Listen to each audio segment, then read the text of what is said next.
aconteceu na última semana no Senado, porque o Senado aprovou o projeto de lei número 4.978 de 2023. Esse projeto permite a transferência automática da pensão alimentícia em atraso depois de uma determinação judicial. Esse projeto ficou apelidado como Pix Pensão. É um mecanismo que não é utilizado, o mecanismo do Pix, mas ele ganhou esse nome por se tratar de uma transferência mais fácil, automática, que vai retirar o valor da conta do devedor e enviar automaticamente para a conta de quem recebe a pensão. Isso depois de uma determinação judicial.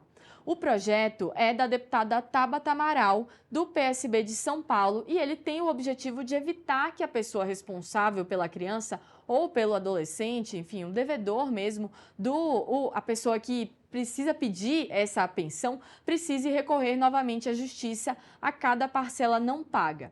E para explicar um pouco melhor esse projeto, eu converso então com a advogada da família e professora da USP, Carla Boim, para entender então um pouco como que essa prática afeta hoje o cenário que a gente tem, né, dentro do direito da família. Carla, boa tarde, muito obrigada por estar aqui com a gente. Olá, boa tarde, Camila.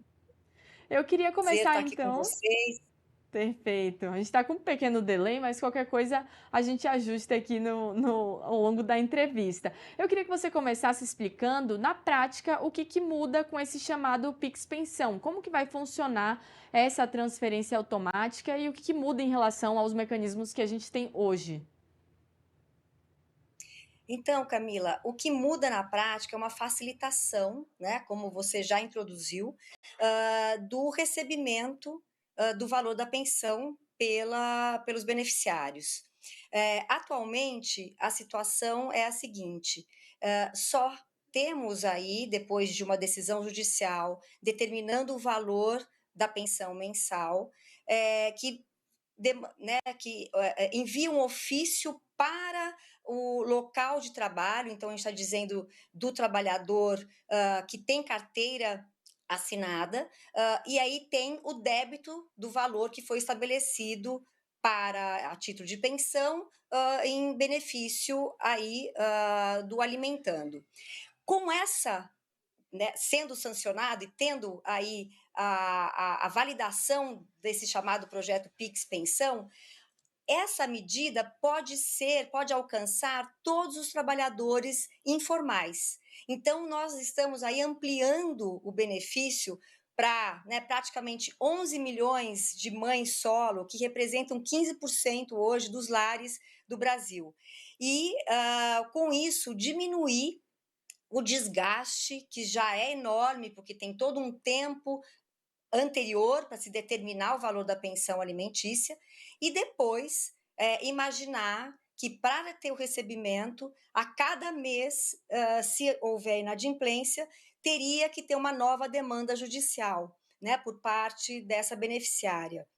Então, é uma inovação realmente revolucionária que atinge, né, que alcança mudanças tanto no aspecto financeiro e também jurídicos. E, para mim, nessa minha perspectiva também, que trabalho com a justiça restaurativa, que como a gente previne casos, inclusive de encarceramento, também tem muito grande, porque hoje a gente tem a previsão da prisão civil, que é por falta de pagamento de pensão, né? Com 3 meses de atraso, há aí a possibilidade de se entrar com um pedido de prisão. E com essa medida, com certeza, vai diminuir o número de demandas judiciais e também o pedido de prisão por conta da falta de pagamento da pensão alimentícia. Carla, eu queria que você detalhasse um pouco mais para a gente quais são os requisitos para que a justiça determine essa transferência nos moldes, né, desse Pix Pensão, né, dessa pensão Pix. O devedor ele pode ter direito à defesa antes do bloqueio. Como que deve funcionar esse trâmite, né?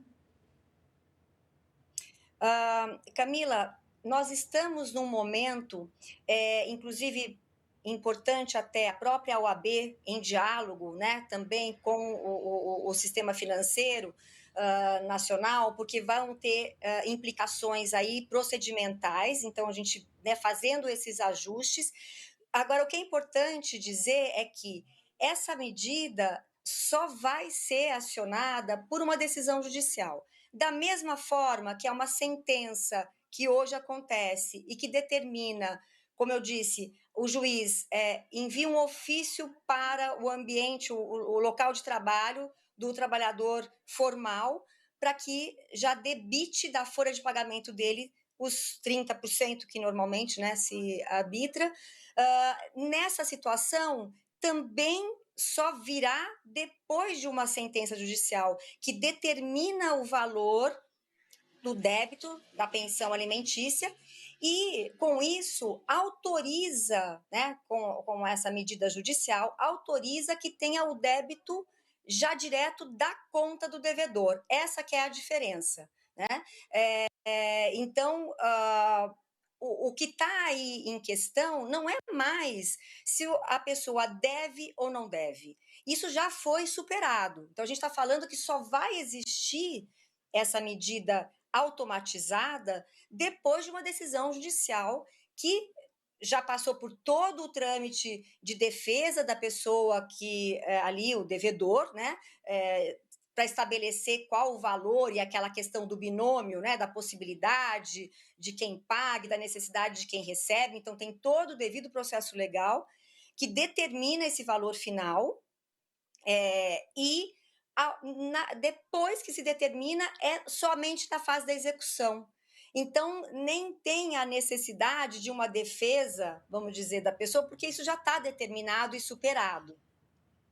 Carla, muito obrigada. Queria agradecer por você ter vindo aqui com a gente, explicar um pouquinho mais desse projeto que ainda deve ir para a sanção presidencial, né? Ainda precisa dessa sanção do presidente, mas que a gente deve ver aí nos próximos meses, nas próximas semanas já entrando em vigor. Queria agradecer muito. Tchauzinho. Tchau, tchau. Muito obrigada. Um prazer estar com vocês. E a gente vai